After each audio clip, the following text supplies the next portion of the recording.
he keeps pausing these tariffs on China. And I'm not mad, right? I'm not saying this as like, no, he needs to tariff China. Like, no, he definitely does not need to tariff China. But the whole facade of him being this strongman negotiator just crumbles when you realize he doesn't have any leverage in this situation, which is why he keeps pausing these tariffs on China. He extended the tariff truce by 90 days. President Xi, I called up President Xi. I said, President Xi, I'm sorry I had to do this, but I have to pause our tariffs for another 90 days because, you are absolutely collapsing. I don't want to see China collapse. I believe in a multipolar world with two hegemonic powers, and we can't do that if China is not the second biggest economy on the planet, rivaling the United States and helping to keep us in check from our imperialism. So I'm going to pause these tariffs for 90 days. 90-day extension in the trade war truce between the U.S. and China. Both countries announcing this delay just hours before sky-high triple-digit levies were set to go into effect today. Now, the new deadline will keep tariffs on Chinese imports at 30%, while China's duties on U.S. imports will remain at 10%, at least for now. CBS News foreign correspondent Remy Inocencio joins us from London with more on this. Good morning, Remy. Reminder, this is Donald Trump's fault. He was the one who started this. He tariffed China first. China tariffed back. Then he put more tariffs on China. So China put more tariffs on the U.S.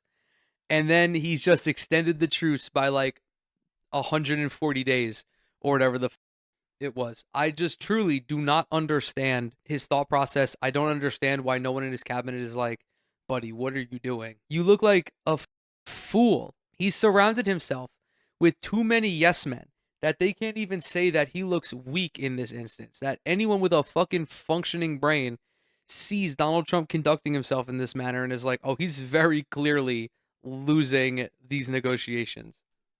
General consensus seems to be relief. It's a temporary relief, though. What's behind the headline and why another 90-day delay? Yeah, Errol, what you said, at least for now, this pause, the second in a row, and it is at least some kind of economic relief for both the U.S. and China, even if only for another 90 days.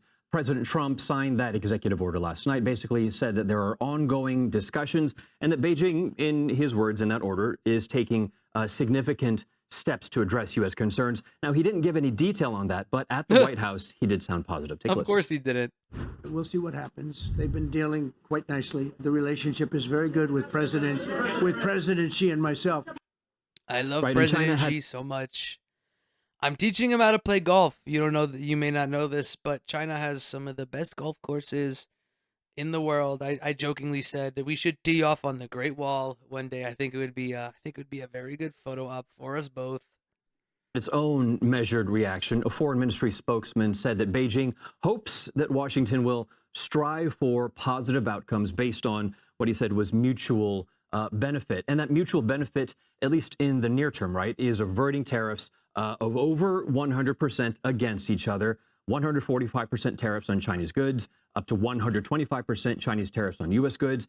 And I got to say, the timing is notable here because of the December holiday season. It's summer now here in the Northern Hemisphere, right? But U.S. retailers will be stocking up on a lot of Chinese imports over the next few months. So this pause, in effect, helps those companies, and they won't have to make that devil's choice, if you will, to pass on higher costs to U.S. consumers and maybe eat some of those costs when they'll be buying things in November and December. And convenient. Yeah, corporation eating some of those losses. Yeah, okay, buddy, wake up. Wake up from your fucking fantasy land. It doesn't matter. All of these companies are going to still jack up prices regardless. The tariffs don't even have to go into effect for companies to make shit more expensive. They can just do it for the fucking... They can just do it based off the hysteria. It's like, oh, Donald Trump said he was going to raise tariffs, so we're just going to make this fucking trinket 67% more expensive because we can. If a corporation has the opportunity to make more money, they're going to do that.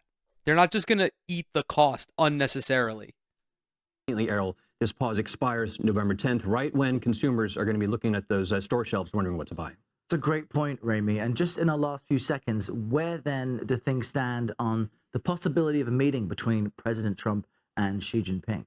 Yeah, and all this talk, it's a possible reason for the U.S. president kicking that so-called tariff can down the road to pave the way to meet President Xi, perhaps for an even bigger trade deal and for the optics, which we know he loves. They've met 3 times in the past. The last time was in 2019 before COVID.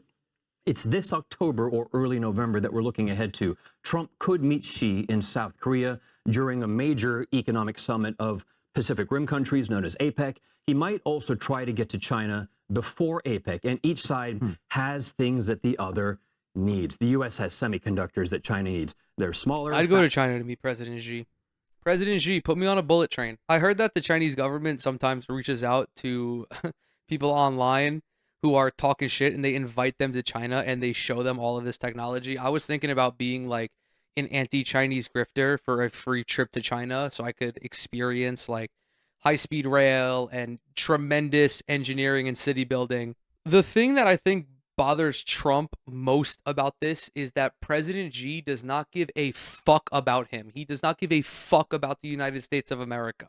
That eats at Donald Trump, I had to imagine. He is a raging narcissist. He wants to be the focal point of every negotiation, of every headline, of every trade deal, all of it. And China, since they have all the leverage in this situation, they can just let Donald Trump throw these temper tantrums, right? If you've ever been around like a 4 or 5 or a 6-year-old, at a certain point, they throw tantrums just for the attention. If you don't react, they're going to stop. President Xi is doing that. He's just going to let Trump yab, yeah, whatever, because President Xi knows that, okay, well, the United States is much more reliant on China than China is on the United States. Faster, better than the ones it can make right now.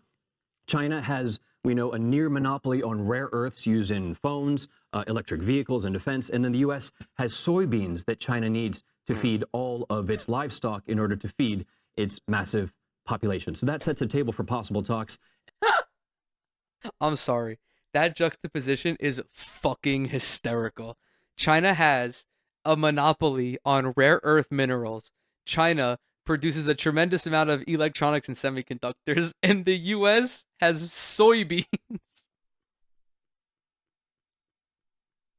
Which is also fucking hilarious because China has existed for many thousands of years. They've existed for way longer without imports of soybeans from the United States than they have with. Like, I know that the mainstream media is xenophobic and they're preying on the downfall of China. Wake up, sheeple. China is not going anywhere. It's very clear. China is on the come up. It is soon going to be China's world. All right? The United States right now is Kobe Bryant. China is LeBron James in like 2006. That's where we're at. That's where we're at. And then potentially a bigger U.S.-China deal at some point in the future. Yeah, kicking that tariff can, as you say. Again, I'm not saying that the United States should remain reliant on China. I understand the importance in bringing back American manufacturing and being less of an import-based economy than we are now. I still believe in having positive relations with China. I do think that the United States and China being cordial with one another, some would even say friendly with one another, overall would just be better for the world at large.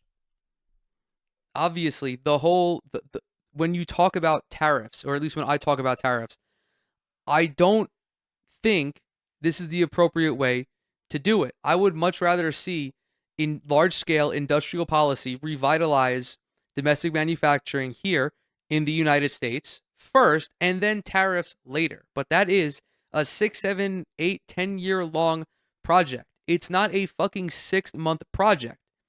Additionally, why are you straining these relationships with countries all around the world just so you can feel good about yourself? This does not fucking benefit anybody.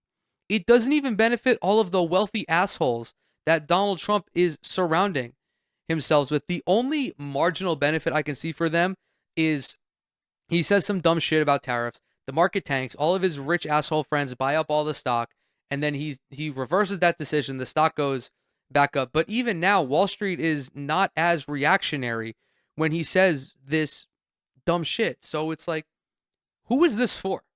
What are you doing this for? Are you doing this just to make yourself feel good? Which honestly, probably the answer is yes.